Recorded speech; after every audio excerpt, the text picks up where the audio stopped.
You're tuned into the Edible Activist Podcast. I am your host and favorite go-to edible activist, Melissa L. Jones. On this show, we serve up empowering narratives and fresh perspectives straight from the voices of emerging Black people and people of color in agriculture and business. And in these candid conversations, we might sprinkle in a few choice words. They're the ones stewarding the land, healing communities, and championing food justice and economic empowerment across the country. Their contributions and stories sprouted from the earth truly embody the spirit of activism in their own unique, edible ways. So let's dig in and get started.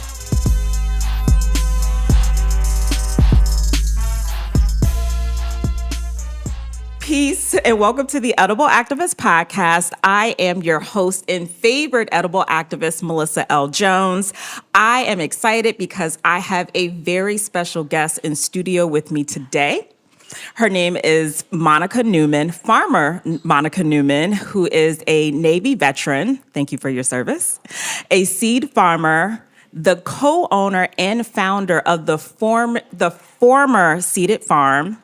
She is also the program director of the Agriculture Leadership Development Initiative at Future Harvest, in addition to a facilitator for resource management in urban agriculture education.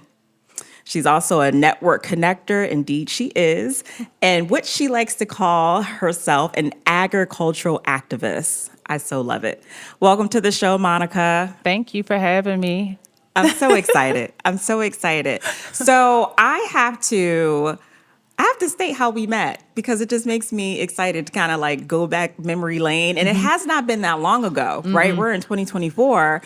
There was this amazing Black Agrarian Farm Tour back in 2023 that you helped to co-produce, co-lead, and we're going to dive more into that. But I just wanted to just state how amazing that day was.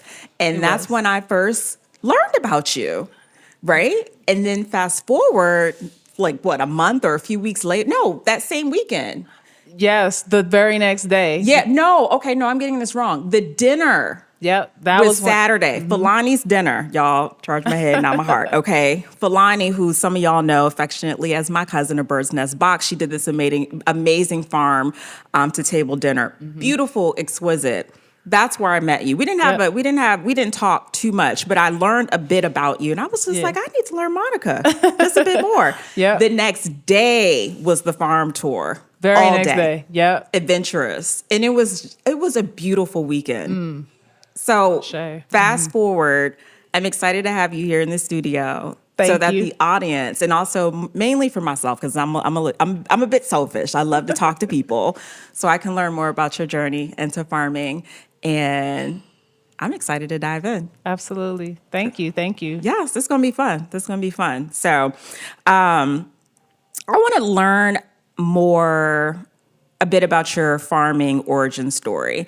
So, which is, I know, is an intersection of many things, right? Your connection to the land, maybe even a bit of family history, maybe. I know that you were a part of a beginning farmer training program, and you had an amazing company called Seeded that I would love to tap into just a bit. But for me and our audience, where should we start? I know, I'm sure it's a lot, but where should we start? Okay. COVID. Let's start at COVID. We'll start at COVID. And I'm going to jump around a bit. Okay, so COVID happens and the world's falling apart. Everything's coming to an end. But prior to that, I had always tried to find like my ancestry. I actually, every summer I would head down the country. And at that time, I wasn't sure like, oh, there's chickens around here and there's corn and things growing, but that correlation to my family came from farming, it didn't hit me. And where was the country when you would hit the country? This is Mount Charles, Virginia. Oh, okay. My grandmother, my great-grandmother, her parents, my great-aunt, they had, like, this property is still in my family. And so, my grandmother lived on Poor Jack Road. Poor Jack Road. There was one stop sign in the whole town, right? Like, real country. That sounds familiar. Yeah, right. And a lot of us grew up like that, right? So COVID happens, and I feel like that was the time where I was able to finally slow my mind down and start to think about, different things. I'm like, if I'm not allowed to go outside, we can't go buy food. What did our ancestors do? Because did they have these problems? I can't recall them having that. So that made me get back into figuring out my ancestry. Like a lot of us, we don't know anyone past our great grandmother or, even your grandmother, some might say. So as I'm researching my history, well, at the time I was working as an archaeological laboratory technician. Okay. Break that down just a bit. Basically working with archaeologists. Okay. So, they study history. They study people's trash to figure out who was here. So I was afforded the opportunity to some search engines that Google don't touch. You can't, you can't get this for free, right? Wow. Whenever I hear archaeology, I just think of bones. Forgive my ignorance. Which is true though. Right. It's true. So like if you find a certain type of bone or an amount of bone in one area, that will then help you paint the picture of, okay, this is where a lot of enslaved people were, right? Based off what you found in the soil. So from there, it was just like, let me just take a peek. So I found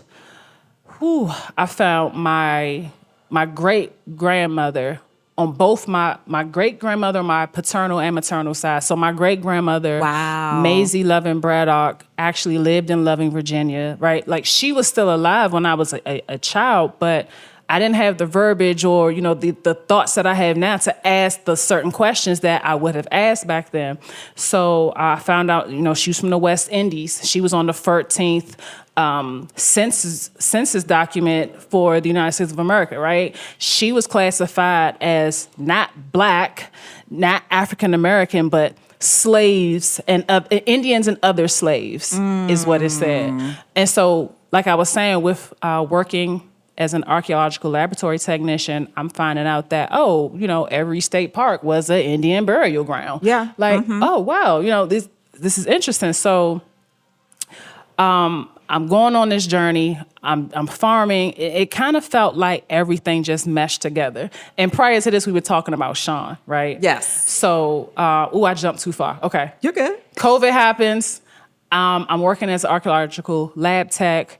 I'm finding I found my paternal great grandmother's father's brother. Like that's how far back I was finding information. Wow. And they owned their land. They were all farmers. And again, like I said, that property is still in my family, but it's not being utilized. I found out that we owned some property in what is now known as Tyson's Corner, right? Shut your mouth. Man, like so much. So I get into this farming space because I Googled, I'm like, well, if my ancestors did this, let me try it out, right?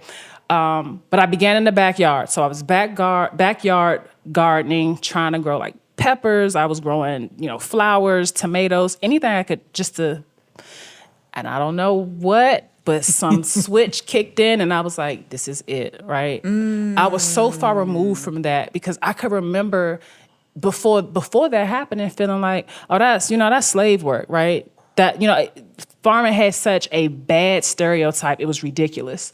So I Googled, Black farmers. I found no one around me, but I found a program through Arcadia for veterans. So I did 1 year of production gardening and that was it. It was up from there. Wow. I started just being in places and spaces with all these Black faces around. Yes. But I'm finding all these people and the ideologies are the same. The energy, just what I'm feeling, we all align. And the purpose is like, okay, we sit around and, we sit around talking, having a good time, but we're not talking about a legacy. What are we going to do for the next generation? Even thinking like that. As a community, we don't do that, or we haven't done that. So my two farm partners, Sam and Gabe, people always think that we've just known each other so long, and that was far from the truth. We had just met. Like that is so, and not knowing, I know we're going to dive into all of this. Y'all look like y'all have known each other for, the energy was just spoke so loud. I was like, oh no, they're homies. They the homies from way back Right. when. No, we turned into homies, right? And family. And it was, man, just like I said, the goals were the same.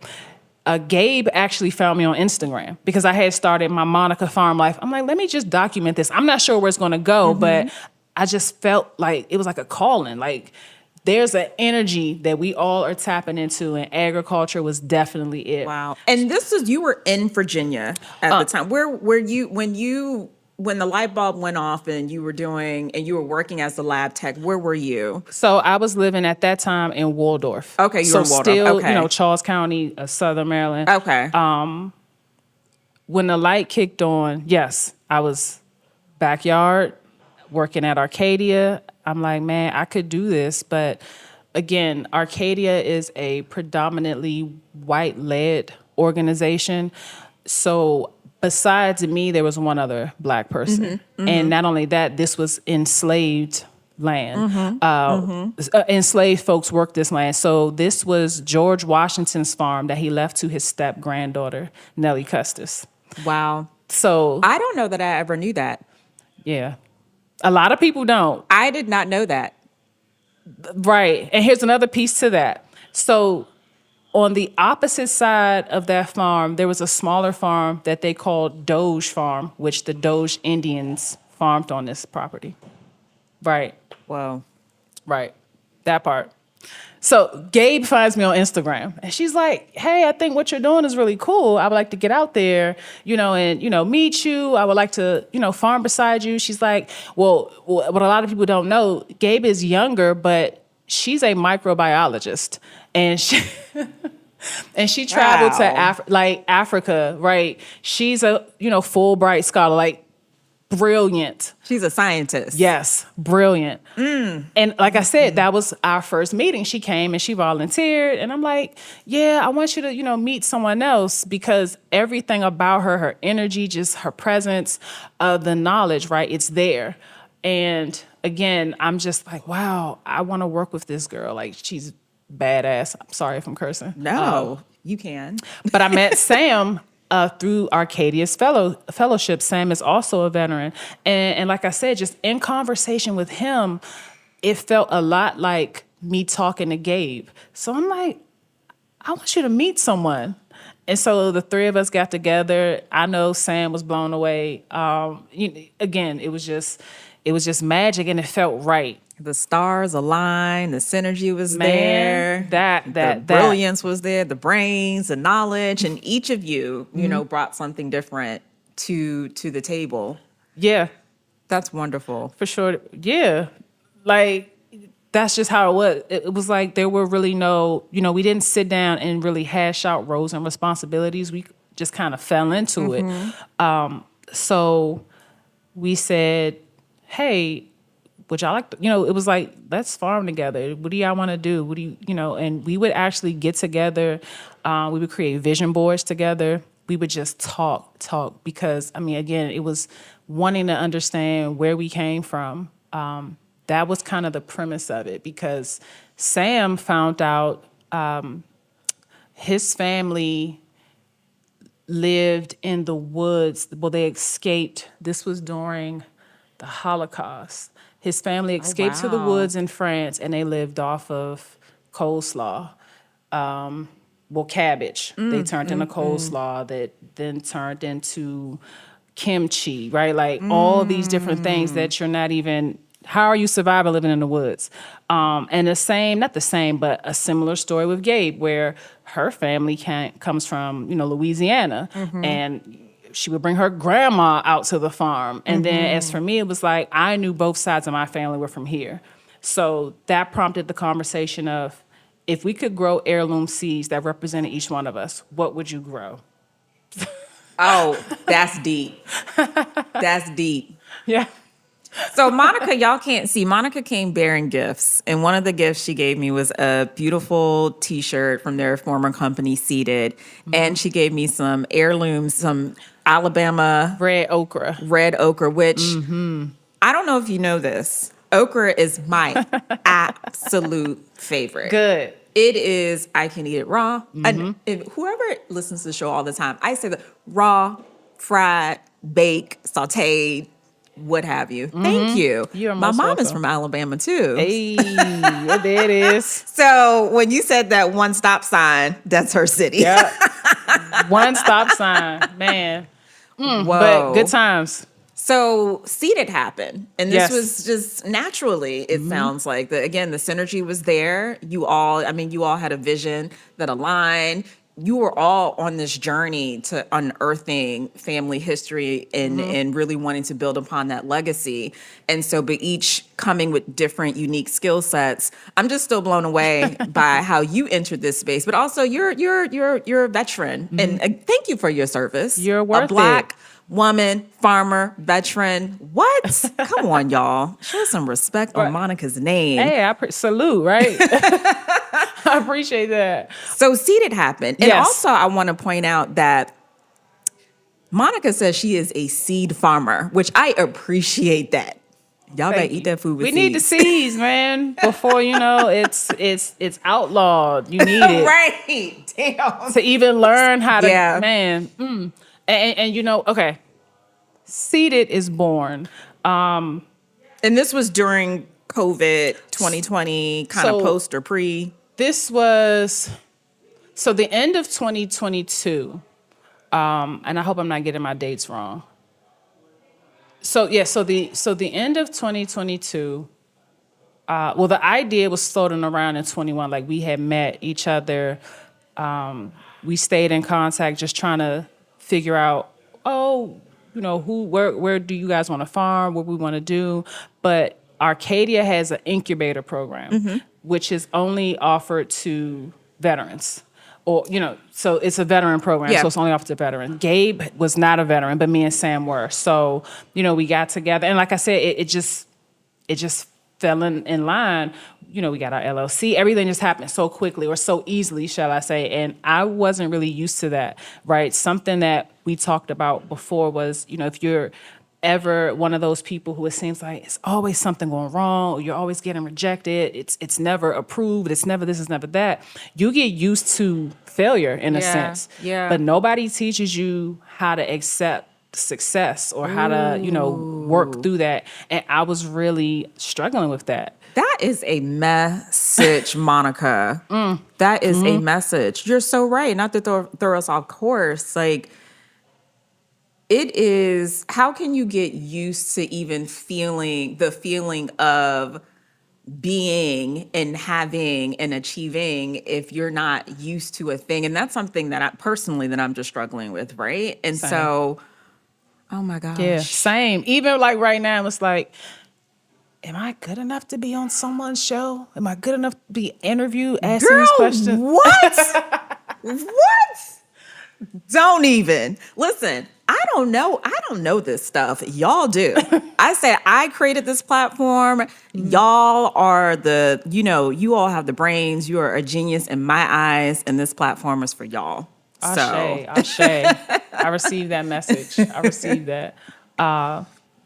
Seeded Farm. Okay. We start Seeded Farm. Again, there's no what should we do for programming. We're just doing this because we want the education. We want to learn. We want to know, how to work together in a community.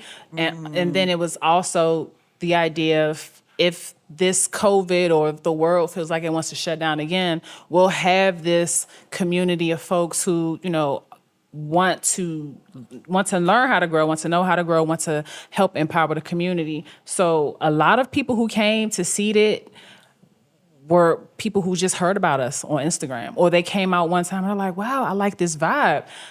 And just friends, family. It was a great space. We painted, we did storytelling. Gosh, what didn't we do? We would harvest and then grill right there, just to get that understanding of we can do this without going through a drive-through or things like that. It was a great time. What else? Wow. That's amazing. That's amazing. And so this was in This was in Waldorf as well? No, this was in Virginia. This was in Virginia. Yeah, Okay. Mount Vernon. Okay. Legit across from the George Washington grist mill, a distillery. Whoa. So it's called Woodlawn Mansion, right? That's where Arcadia has Woodlawn, and what is that called? So there's a garden or a farm space at the top of Woodlawn Mansion, but that's just like for visitors. Like they do weddings up there. Like this is George Washington's mansion is still Wow. there. Wow. And we were actually farming. We had an 1/8 of an acre plot on what is called Doge Farm. So to make a lot of this make sense with my connection to the land, I would always say, wow, Doge Indians, this is interesting. So the seed, the heirloom seed that I picked was the Alabama red okra. No, I'm Okay. sorry, not the Alabama red okra. I picked the Cherokee purple tomato. Okay. So this seed was actually non-existing. I want to say in like 1992, some lady found them in her freezer, or a friend found them in their freezer, and then that's how this seed just started matriculating right back into being able to be grown and be farmed. So you know how people always, when they're younger, they're like, oh, I have Indian in my family. Well, that was really true. I really did have. Yeah. So that's what made me say, okay, I couldn't prove that I had Indian in my family. But we knows it's there. It's in the bloodline. We know it, right? So I'm like, okay, I picked the Cherokee purple tomato.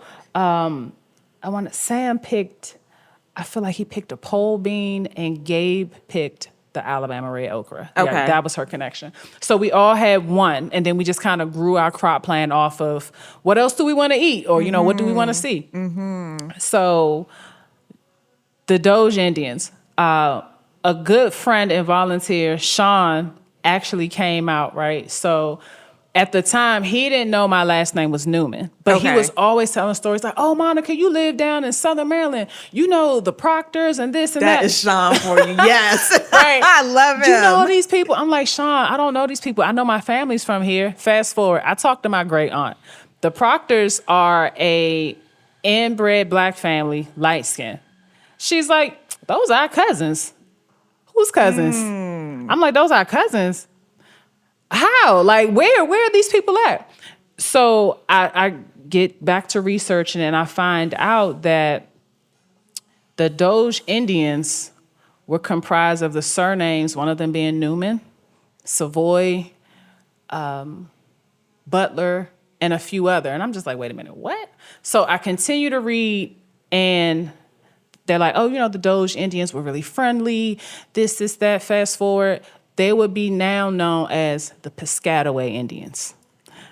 Right. Wow. Right. Look at that. Look at that, right? We live in this area where Piscataway... We were everywhere. We everywhere. We're everywhere. I was just having this conversation. I think I was actually chatting with Sean and Filani. So by the way, as we're referencing these names, Sean of Sean Veggie Gardens, who is just really just Shout out to a Sean. guiding star and like of this whole entire green space, and Filani and Bird's Nest Box, we were planted where were we not? Right. We even on the moon, but we won't even get into that. That's another conversation for another day. Conversation. We on the moon. So Sean pulls my coattails to some information, and I'm researching, and I'm caught like the oldest living person in my family is my great aunt. So as I'm talking to her, she's revealing a lot that I'm like, this is kind of strange that here I am now 40 years old, hearing things that I probably should have known about 25, even younger. She's telling me, yeah, like when my grandfather passed, she's like, the Indian or part of our family would show up full dress, garb. And I'm like, how do we not know this? So from me, mixing and mingling through this space, like I go to different conferences, I go different places. And now, whereas before I wasn't as quick to have these conversations where I am now. So January of this year at the Future Harvest Conference, I was introduced to another indigenous woman by an indigenous woman, because she kept saying, you look like a lady, her last name was Butler. Like I told you, those surnames, Yeah. one of them was Butler. Yeah. She's like, you look just like Hope, Monica, you look like Hope. I'm like, oh, thank you, just no clue. She then grabs this lady by the name of Tierra Robinson. And she's like, Monica, this is the indigenous woman I was telling you about. Now, I'm sorry, Tierra belongs to the Piscataway, Kanoi, and it's like another tribe. Okay. And at that time, she was there because, you know, anytime Future Harvest does their conference, they do a land acknowledgement to the peoples Okay. of that land. And so me and her just chatting, and again, I did that research. Now I'm name dropping. I'm like, yeah, my great great grandfather's name was, and he lived in, and she was like, wait. I know that name. I'm like, yeah, that's my mother's. Like, I have the dots connected, like on some CSI, sitting in a room, And putting good the for string with the you. name, like, got to, right? Because I have to see it, like I'm a visual. I have to Yeah. see it to know how and make it make sense. I actually had my great grandmother's sister's daughter. She's about my age. She found me too. Like, we on the same journey, right? Like, I'm finding so many family members. I'm like, we're all Beautiful. the same age. We all here. How do I not know y'all? It's crazy. So beautiful. So I'm chatting with Miss Tierra Robinson, and I give her my information. Next thing I know, she's like, hey, cuz. I'm like, oh, hey, cuz. And she sends me paperwork because just through that communication, I was sent paperwork to be enrolled into the Piscataway Kanoi tribe. I don't even know what to say. Shocked. Man. Shocked. Yes. Oh, my Monica. Full stop. I was shocked. I was just like, what just happened? Like, did that really just happen? Like, things that I've been yearning for, like man, I can't even articulate how it made me feel. Like, even to this day, like, I still get chills thinking about it. And I'm like, this is the type of information, connections, and resources that we all should have. Like, someone should be able to say, hey, follow me, let me show you, I can take you, because that's what I would need or I would want, right? So when I received that information, I said, I need to figure out a way to help other people. Because for me, had I never got into agriculture, right? Had I never just stepped out and said, I'm going to do something different. Let me embrace what my ancestors did. This information wouldn't even exist right now. And so just thinking about like my mom now, my grandparents and everyone, Yeah. my aunt, she's like, I wanted to do this a long time ago, but I'm glad you're doing it now. Look at that. So who do we blessing. appoint, right? Because if I can't finish or if I don't, Absolute. God That is forbid, a major question. who do we appoint? Like, how do we, and so then that just goes back to even like the family structure, community. We don't have a lot of that. so. Yeah. Yeah. Oh my gosh. You spoke to my soul so deep. So deep. So deep. And I feel like I am the one in my family, you know, continuously trying to bring us together, build what I want to call this family capsule of all our Yeah. memories, and like who has the photos and X, Y, and Z. And I'm like, who in this family is matching my energy? Like, who can we pass this down to? Yeah. You know, and I think back to, I mean, I definitely wish, you know, in my early 40s that I was in a place to receive this information like 20 years ago, but I just wasn't there. Yeah. I wasn't there, Same. right? I was not there. Just like you weren't making the connections, like, you know, with your family being from the deep, deep South of, right at the bottom Exactly. of Virginia. Likewise. But show just gratitude that we are in a space that we want to hold this information and we want to hold on to it and make sure, because it's precious information, and just ensuring that, and hopefully it inspires, you know, nieces and nephews and kids to say, hey, like, I want to continue this. So that's $1 million question. And we Yeah. don't have a lot of that. We don't.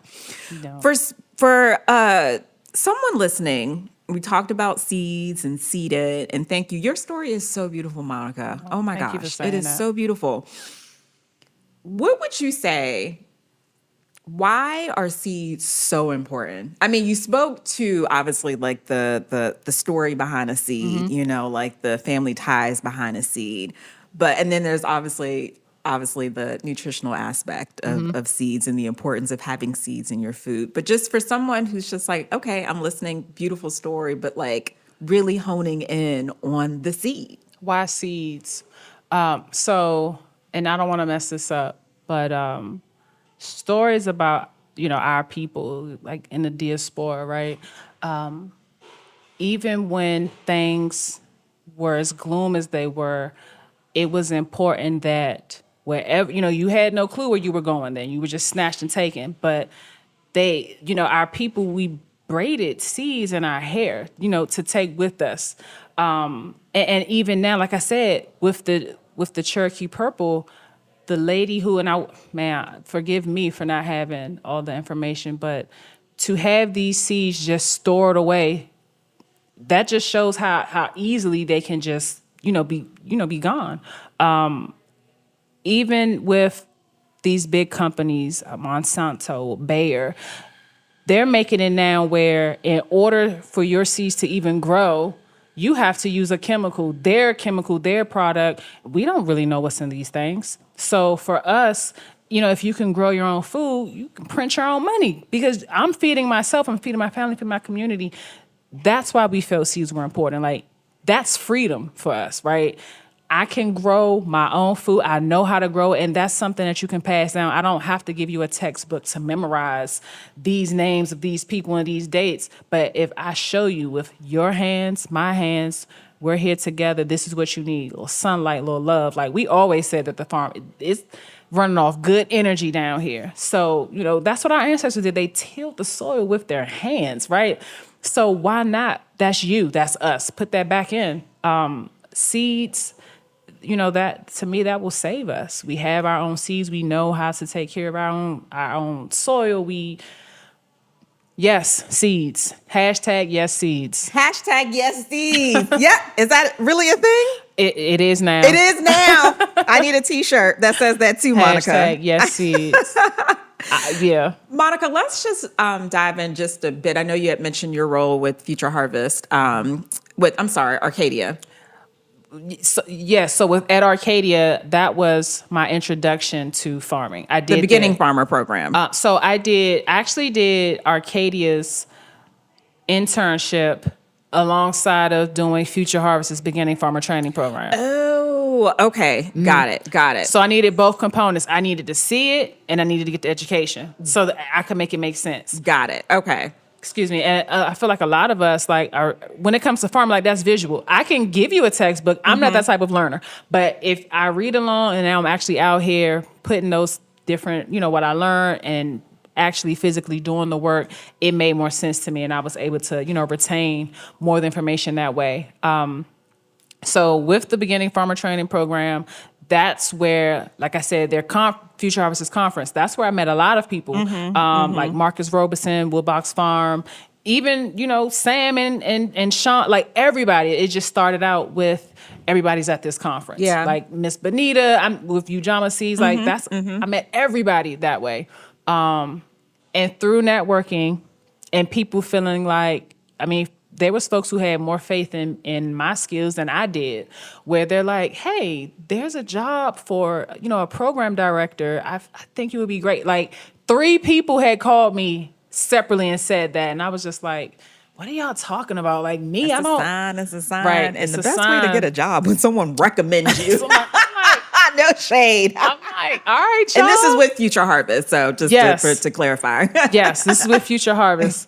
And so I took on the role as their program director for the Agriculture Leadership Development Initiative. At the time, they were saying, this program is for BIPOC, Black, Indigenous people of color. We don't like that word, right? Yeah. You say BIPOC, you trying to throw everybody in the pot. That ain't it. Yeah. So I'm like, maybe we should change this language, and let's kind of figure out how we can get this bad publicity that Future Harvest has up off of us. And even that, as beautiful as it was, because through being at Future Harvest and the folks I met, I found my tribe. But I also found that a lot of folks felt the way, about someone. Whew, I call myself Afro-Indigenous now because I know. So, Okay. as an Afro-Indigenous woman, they didn't like the fact that I was there, right? And I recall being at a conference, and it was like, "Oh, what do you do?" And I'm excited, like, "Yeah, I'm doing this program, and we're getting resources out to our people." And he was like, "Oh, that's great." And then he's like, "Well, what organization are you with?" As soon as I said Future Harvest, I saw the light leave his eyes, and he was like, "Oh yeah, nah." And that kept happening. And so I started to feel like, man, am I really in the right space? But we always say we need someone in there, to make sure this is being done for us. Exactly. Sometimes it's being stuck between a rock and a hard place. Yeah. Indeed. Yeah. It's challenging. It is. We know the harm and we know the trauma and we just know the policies and all the things that aren't right. But we also need people who look like us to be in those places to reconstruct what was built, to literally tear it down. And it's a hard That place part. because you're going to get the eye from like, Everybody. it's like, are you a traitor? And then the other folks like, no, we need you. It's a hard place. So I can only imagine. And my anxiety, the way my anxiety is set up, I'm just like, wow. I was probably the same. Like, wow. I'm like, y'all, come on, don't you want I'm sorry me? you felt the way. I'm Yeah. sorry you felt the way. No, I appreciate that, and I'm still working through it. My girl Shirley said, "Unbossed, unbought, like unbothered." I'm not, Triple you. right? Like I'm cool, y'all, because I'll take it. Like clearly, I'm built for it, so You I'll are take built it. for it. You Thank are. Let me tell you something. When I first was introduced to Monica without knowing her, I knew with a D at the end of the new. I was like, Monica is that girl, that woman. I knew. Yes, thank you. I received that. Oh Come my on. gosh. Come on. Listen, I'm a cheerleader. I received that for sure, man. So beautiful. Just to see the way that you navigate this space and connect Black farmers and growers and producers, and you make things happen, and you're knowledgeable. Come on now. Oh, Shay. Come on, Monica. Yeah. That part. You got to big yourself up. That's right. That part. Yeah. I always say I'm here for us. Yes. Even in this space, right, it's a lot of, difficulties, but that's anywhere you go. And I'm just like, Anywhere. anywhere. Yeah. So what goes down in this leadership program at Future Harvest that you lead? Okay, so even with this program, I sometimes have to push myself through. I'm like, am I don't want to be inadequate, and I want to give these farmers, everything they need. So with this program, we're helping to connect, I want to say, Black and brown farmers. Okay. To resources that they might not even know exist, help them with like one-on-one with grant writing, and I mean down to the verbiage, down to having templates for your letters of support, because that has been a challenge. Even understand how policy advocating for yourself, for your farm, for our community, how that works. So just opening the doors and letting folks come on in, gather around, and even making sure, like, if you need a farm number, if you need assistance with getting WIC and SNAP benefits to be able to receive those things. So it's a lot, and even more to come, because it was more so it was written from a 2501. All 2501 grants are intended for veterans and Black and brown community. Okay. So again, even with that word BIPOC, we're trying to get that taken out, because let's give the funding to the folks who really need the funding, to the underserved community. This program is helping to push Black and brown farmers, help get them marketing, help get even with community, help even with networking. So we're trying to kick in every door and open every window. I know that's you're not trying, you're doing it. Oh, You're we You're will. doing it. Yeah. And I appreciate you raising the term or verbiage BIPOC. It's actually a word that I used to use a lot, but I steered away from it too, because I'm like, y'all just grouping everybody together at this point, and I'm like, they don't got the issues I have. No. Right. Right. No shade, so I've been way more intentional. So I get it. And just thank you for coming in saying, listen, we got to reconstruct some of this verbiage and We don't like it. yeah, we don't like it. Period. We don't want it. This is something y'all came up with, not Yeah, us. exactly. Yeah. So Well, anyway, I'm not going down that rabbit hole of race. I'm not going to do it. yeah, we changing our narrative Yeah. and making it fit for us, and that what y'all want. So. Absolutely.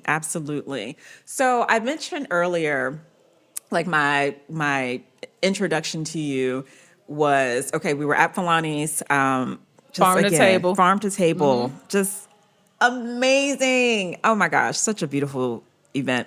It was. And then the next day was the farm tour, where we were at the what they like to call the Black Agrarian Corridor, which is I love it up there. Upper Marlboro. Shout out to Upper Marlboro farmers. Let's go. I love it up there. It was, and I never really talked about that experience in depth. The weather was beautiful, the vibes were beautiful, everything was just well curated and done and organized.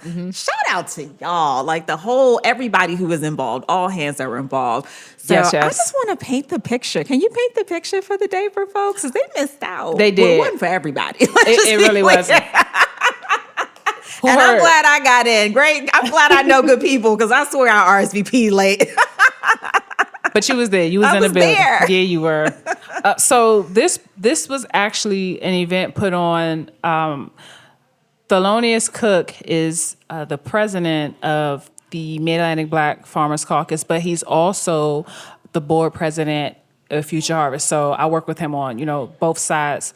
And this was initiated through Jupiter's Garden, Earthbound Building, Blaine, Samaria, Dom. Also, I want to say Deep Roots Farm, Three Part Harmony Farm, both farmer gals. So the idea came about where it's like, okay, we have all of these black farmers, and it seems like they're all on the same strip of land or the same road up in Upper Marlboro. So what better way to, get a lot of the beginning farmers, to get them out, to get information, to get knowledge, just to see what it is that we're actually building. What better way to do that than to have a farm tour? So that was the idea. And they're like, okay, we have to feed people. Blaine's like, great, because I have this stove, this oven outside. And I mean, Y'all. Crazy. Anyway, go ahead. Y'all. Right. And then to have Dr. Amin, Nazarak, Purple Mountain. Who better to have, like, a whole doctor, like, he knows how to heal inside, outside, mind, body, soul, like, beautiful. So we started the day at Jupiter's Garden with Samaria and Blaine, basically showing us, hey, you can create, a small garden, you can have these things, but their land also is beautiful. I don't know if you walk the tour through the back, where she just has, we have deities, or you might like your Orisha, and she has Yemaya there, and just kind of, it's like a blessed space. So I don't know how you didn't see that part, but that was I missed that part. Yeah, we kind of Goodness. walk through, just take your shoes off, do a little grounding, and just my receive the gosh. energy of the land. So that's how a lot of it started. And even with Earthbound Building, like, a lot of the times you don't know folks who can build hoop houses, or you might need a shed. And these brothers, they make it happen. They definitely make it happen. They make it happen. We're not talking shacks, y'all. No. Not at all. Like, Big bills. come on now. Infrastructure bills. And what was so beautiful about it is the fact that y'all look like me and y'all doing this, right? Yes. It's inspirational, like, to the youth. That's why we're always like, bring the children with y'all. I mean, I get it. You might be a single parent, you need a break. Right. Trust. I need 5, maybe 20. Get these kids up off me, right? But come on, bring them down to the farm, right? So for me, it's like, when I see the youth showing up, a lot of the times, being in the space, I've met moms, dads who said, I pulled my kid out of public school, right? I want them to be homeschooled. And it's a lot of folks doing the same thing. So, I get it, right? Yep, I'm in absolutely. control of their day, what they're learning, what they need to learn, right? to me, agriculture, that's our birthright. That's what's going to sustain us. It's what's going to save us. So bring the kids on out, for sure. And from there, we visited, like I said, 3-Part Harmony Farm. Did we visit Deep Roots? I don't think we were. We were supposed to, but we didn't visit Deep I Roots sometimes that day. get, both gals are like powerful, Yes, right? I Like, still haven't met Deep Roots Gal. I want to meet her very Man, soon, but I definitely know it's a Three Part Harmony bad girl, like both of them, I right? know. And like I said, like Farmer Gal, 3-Part Harmony, we visited 3-Part Harmony Farm where she now has, her first farm space was in DC. Now she's in Upper Marlboro. Beautiful, like Very beautiful. very beautiful. And from there, we went to see It was Dr. Min. Dr. Min. And there was a flower farmer there. I don't remember her gosh. name. we are so apologize if Yes, you remember beautiful your name. woman. I remember beautiful soul. Like I connected with And her. really soft spoken. I Yes! loved her voice. And It I was took some really nice photos that Yeah. day. So it was again, well done. My soul needed that. It was incredible. I mean, it was energetic. I loved it, every bit of it. So y'all did that. Thank you. Y'all The definitely healing did that. aspect, right? A Oh lot my of us gosh. And we were there all all day. all day. To the night, big bonfire at the end. Like, Turn up. A healthy old fashioned Maybe I turn shouldn't have up. said that. I don't know if they were able to do that. But that brick oven pizza, the brick oven that they had built on the land, we had pizza, we had fresh salads. Kendra from Green Things Work We had showed up. tacos. Tacos, those tacos. We had tacos. That was a local business. Yeah, in shout the out area to La too. Sierra and Waldorf. Man, those were some Yeah, tacos. bomb tacos. It was a good time. Y'all, we need another one, please. To We that need point, I'm another glad one. you said that. Okay. Another one is in the works for the fall. So Yay! as soon as I get more information, but this time it was initiated by not 3-Part Harmony, I'm sorry, by Deep Roots Gale. So you'll be able to Okay. meet Deep Roots Gale. Yes. For sure. Shout out to Gail, for real. I'm excited. So once we have all of this planned out, it will be put out and, folks can reserve a space. That's going to be in connection with the Mid-Atlantic Black Farmers Caucus, which you can find on Instagram. Shameless plug for y'all. Not a shameless Shout out to the plug. caucus. Yes. Yeah, so that was a beautiful time. And just even that energy, I feel like we're having that vibe. I wish we could bottle it, but whatever that vibe is, it's like everything we do from now for moving forward, like that's the energy we want to lead with. But you had your hand in that, Monica. You had your hand in that. Ashe. I said, I'm getting to Monica at some point. Oh, let me tell you something. I am a fan of so many people, and I'd be behind here like, oh no, I've been wanting to get to you, Monica. Let's just be very clear. This just Ashe. wasn't like 3 days ago, let me have Monica on the show. Ask Sean. No, I am getting to Monica. I received that. Well, I appreciate you, and I thank you I appreciate for you. everything that you bring to this space. Thank And you are carving a future for people who look like us. And I know that you're standing on the shoulder of our beautiful ancestors, and they got you, we got you, and we see you. Ashe, thank you. We see Man, you. I received that message. So before I cry us out of here, y'all, okay? 'Cause I'm receive that. sensitive. We're going to wrap up in just a few moments. But Monica, as you know, I have been acknowledging and celebrating always Black women in agriculture and food activism too, because it's a big system, like farmers, we just can't do it alone. Very big. We are not we, like I'm a farmer, y'all. Very big, a very big solution to the food system. And so, but I've been acknowledging the work that you all have been doing, acknowledging the work that food activists, Black women food activists have been doing as well. And so, homegrown is my ode to you all. And so at the beginning of the year, which some of y'all probably see some of the footage and photos, I invited a few great women into a space, and shout out to Lita for doing the shoot that day, just to show up. Shout out to Lita, for real. She's amazing. Just show up like be y'all. And honey, Monica walked through them doors. It was like, what? Farmer who? Yes, Oh Farmer man. Monica. Yes. But it is, Black women are always on my heart, but especially in this space, this agriculture and food system space, because we are the leader of every social justice movement. Period. Every social justice movement, and so I want to ask you, just in the context of the work that you do, or as it relates to, the work that you've been so diligently working on and unearthing your family roots and legacy, as it relates to seeded and just where you are now. What does homegrown mean to you? And there's no right or wrong answer. So, what it means to me,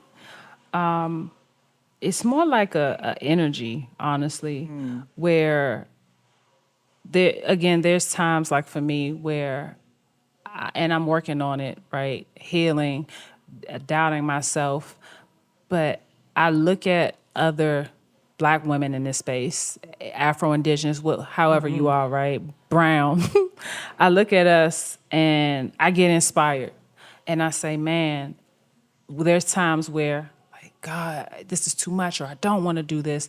And I say, like Farmer Gail, both Gails, I look at them, I'm like, yo, these women change their whole life just by changing their Literally. thoughts, right? So to even be someone afforded the opportunity to be in this space and represent for us, and just even connect, it's man, it's an energy, and I'm so grateful that whatever this calling was back during COVID that hit me, I'm glad that I received it, and I'm glad that I said, you know what, it might sound corny or cliche, but I kept hearing, if you build it, they will come, and I'm just like, build myself up, build the next woman up. Like, us Black girls gotta stick together, like no matter what, right? And at that moment, I just said, I need to change, I need to heal. And to see other women in space like Fulani, it's like I'm inspired by that sister. And to see her journey, and every other person in this space, I'm like, this is us. Like, we are homegrown, legit, from this land, like, this is us. So it's just a vibe you can't find nowhere else. That's that's how I look at it. A vibe you can't find nowhere else. Can't find it. And you shouted some amazing names already, both of the Farmer Gills who, I mean, y'all, the work that they put in, and just to even set a course that other people can follow, Absolutely. has been a big game changer, for some. And then shouting out Fulani. Are there any other Black women in this space you choose to shout out? Man, it's a woman and her husband, Ida and Kwabena. Okay. Our Space World. When I say great things coming up out of there, like the whole, even like with Michael Carter and the Afroculture, I know we're talking women, but Ida is probably like 5'1", and she just, epitome of a Wow. great woman, great wife, great, let's get the kids involved, let's build. Yes. Man, it's a lot of women in this space. Even like Chef Marla Holland, better known lovingly as Chef Marley, right? Just what she's doing in her own right. It's like, lady, where did you come from? You but so big, and you got the community booming with the food and giving it out, and she do it from the bottom of her heart, man. Like, I love that lady. Renee Bacchus, Master Gardener, right? Like, these are some of the folks who are in the Aldi program. That's what, we call the Agricultural Leadership Development. We call it Aldi. Even the folks in my program, it's like, where did y'all come from? And why am I just meeting you? But not only that, how can we build together? How can I pour into you? And, we reciprocate that energy. So, and I'm pretty sure it's more people, but That's incredible. I love how we're showing up in this space. So, so many of us. I was at a dinner, and actually even Brandon, the People's Market DMV, he said, y'all Black women are doing it. He said that. He was like, y'all are doing, he was like, yo, Melissa, y'all are doing it. I said, I know. Well, we've always done. Man, come on. My final question that I always have to ask Monica for guests leaving. What is one edible act that anybody can take in this very moment to support food justice work, farming work, this space in general, anything centered around food justice? What act can anyone take? So I would honestly say, and I know it might sound like a lot, but change it where you shop, where you're buying your groceries. Let's support the farmers markets more, right? Even if you might not be buying from someone who looks like you, but not buying food from the grocery store. Yeah. Let's get into that habit. Like, that's one thing you could do. We talk about that a lot, where it's like, how often are you, as a farmer or anybody else, how often are you supporting other farmers or farmers markets? And I had to take that into account for myself, because I'm quick to go to the moms and grab something where it's like, you can go to a farmer's market and get that same stuff from a local gardener, a local farmer, and you know where it came from. So myself too, right? Making sure we're buying from our farmers markets. Absolutely. I love a farmer's market. And knowing your farmer, too. I love when I can go to a market and I know the farmer. Know your Brings me farmer, so know your much joy. food. Yes. I'm like, I know where this came from. So, and Yep. we understand that every night. I ask that question because not everybody, listen, for me, you got to choose a lane because you can't hit everything, okay? You got to choose a lane, okay? Like, we can't say everybody, we can't save the entire world. But there are small things that you can do. And the local, hyper-local, especially hyper-local food, y'all taste better than stuff that's in a grocery store anyway. Monica, people want to connect with you. Can they find you on social? Like, how can they get at you? So you can find me on Instagram at Monica Farm Life. If you're interested, if you're an experienced farmer and you're interested in getting some resource help, interested in helping start your business, whatever your value-added product as it pertains to farming, you can contact me, Monica at futureharvest.org. I love it. Monica, it's been a pleasure. Thank you. This was excellent. Man, I'm honored for sure. Will you come back on the I'll show? always come back. Yay! I love a returning guest. With seeds. Yes, with seeds. Bearing Hashtag seeds. yes seeds. Yes, seeds. Yes, seeds. I'm putting that in the description. Yes, seeds. Yes, that is the seeds. Monica saying, y'all. Ashe. Thank y'all so much for tuning in. You can catch today's episode on Full Service Radio, Simplecast, iTunes, Spotify, YouTube, all the things. Peace, and until next time. Bye. Thanks for tuning in. You can catch today's episode on iTunes, Spotify, and Simplecast. And be sure to follow us at Food Talks in Color, that's just the letter N, on Instagram, Facebook, and Twitter.